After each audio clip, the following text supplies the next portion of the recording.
ગણપતિનો નમૂનો છે એ બધા જ નમૂના છે એ કેવા છે તો કે મોટા છે। જો તમે જોઈ શકો છો કે કળશના જે આપણે પાંદડા છે એમાં છે અહીંયા 2 મોતીની જ જગ્યા છે અને ગણપતિમાં તો છે એક જ મોતીની જગ્યા છે અને તુલસી ક્યારામાં પણ એમ જ છે કે 2-3 મોતીની જ જગ્યા છે। એટલા માટે છે એ પ્રમાણે છે એ તોરણ છે એ બનાવવું પડે છે। જો તમારે છે ખાલી કૃષ્ણ વંદે જગતગુરુનું તોરણ બનાવવું હોય તો તમારે છે એ માત્ર ને માત્ર છે અહીંયાથી છે 1-2 મોતી જ તમે છે વધારે લઈ શકો અને બીજા મોતી છે એ બાદ કરી અને એવી રીતનું પણ છે તમે છે એ તોરણ બનાવી શકો।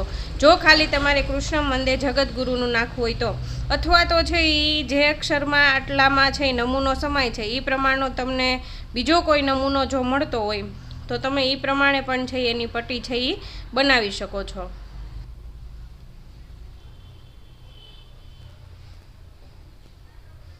તમે જોઈ શકો છો કે આપણું ક્રૂ છે એ કમ્પ્લીટ છે એ પૂરું છે એ થઈ ગયું છે।